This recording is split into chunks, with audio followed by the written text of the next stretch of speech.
Je fais circuler le micro s'il y a des questions. Avez-vous des questions sur les 3 interventions du retour d'expérience que vous venez d'entendre?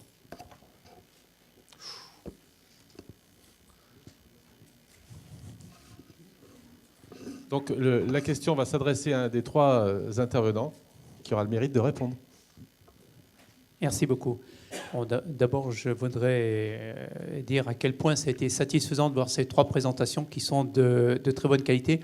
Et mon intervention est plus, si vous voulez, une précision que je voulais apporter pour la clarté, à savoir que lorsqu'on parle de Moodle ou lorsqu'on parle de Spiral, on parle du support sur lequel on met des formations et sur lesquelles on les exploite. Ce n'est pas un système qui contraint. Donc, développer une formation, faire l'ingénierie d'une formation est une chose.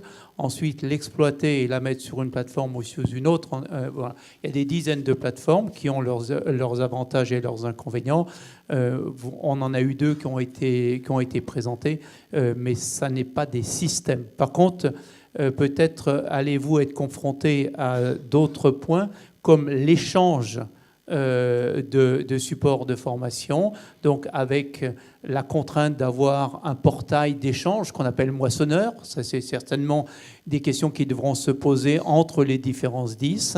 Et l'autre point qui va se poser très vite et qu'il est important d'appréhender, c'est l'indexation de ces ressources, parce que je pense que ces ressources ne sont pas des blocs, des tout, mais sont des modules que vous allez être capable d'utiliser dans plusieurs applications. À ce moment-là, il faudra être capable de les retrouver, donc de les indexer, ce qui est aussi un travail qu'il faut prendre très très tôt. Je vous remercie de votre intervention. D'autres questions? Oui. Oui, moi ça concerne les réticences, donc je crois que c'est le collègue du 68 là, qui avait parlé. Elles se situent, les réticences, au niveau des stagiaires, des apprenants, mais quelle réticence on peut retrouver de la part des... Alors je fais référence à nos pratiques, de la part des responsables pédagogiques, de ceux qui encadrent, qui suivent les formateurs.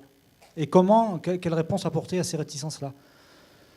Le RP, pour nous, il a l'habitude de préparer son travail avec ses formateurs en amont, d'accueillir son stage, de dérouler son stage et de faire un bilan, de clore son dossier, de l'envoyer à la direction.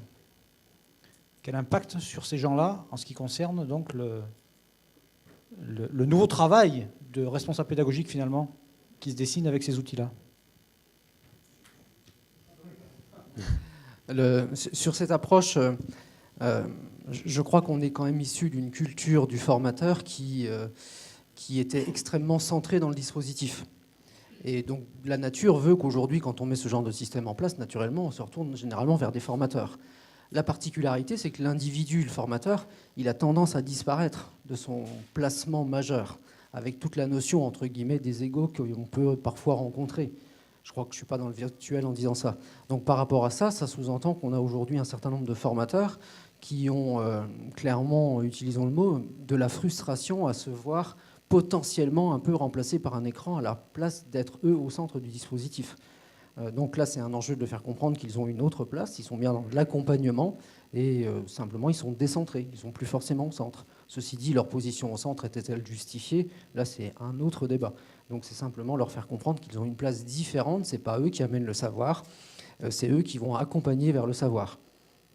Ça, c'est la première approche. Et après, la deuxième approche, sur le...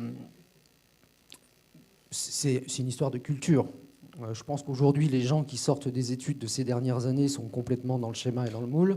Et comme l'a dit nos collègues du 42 tout à l'heure, dans notre public volontaire qui est très hétérogène, aujourd'hui, on a des gens qui ne sont pas du tout sensibles à ça. Quand vous demandez est-ce que les gens ont des comptes Facebook, on a vu tout à l'heure la réaction dans la salle, il y a quand même encore pas mal d'a priori par rapport à toutes ces technologies numériques.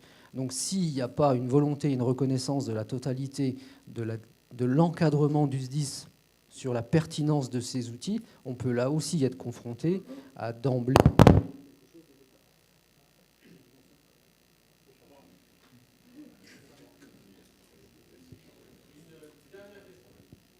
Oui, le SDIS 74, la question était plus envers le SDIS 69. Quel était le processus de validation des documents que vous mettez sur les plateformes? Parce que on s'interroge aussi, comme vous, sur l'explication de nos notes opérationnelles, mais quel est l'impact juridique? Est-ce que vous y avez pensé et est-ce que vous avez des réponses déjà? Oui, tout à fait. En fait, chaque validation, chaque mise en ligne de documents est soumis à validation par le groupe information. À savoir, sur le virtuel, au niveau juridique, vous ne serez pas forcément attaqué parce que ça n'a rien de réel, tout simplement.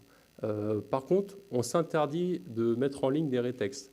Les retours d'expérience sur intervention, sur des vraies interventions qui ont pu être filmées, photographiées, sont des supports, tout simplement, pour ceux qui défendent les autres parties en cas d'action en justice. Et on ne souhaite pas leur donner ce genre d'informations. Donc ceux-là, on ne les met pas en ligne, tout simplement parce que Spiral, vous avez compris, c'est un accès libre d'accès, et n'importe quel citoyen peut aller dessus, récupérer le document. Voilà. Mais pour tous les documents qui sont mis en ligne, d'une part, ils sont mis obligatoirement à la charte graphique, et de plus, ils sont validés par les référents.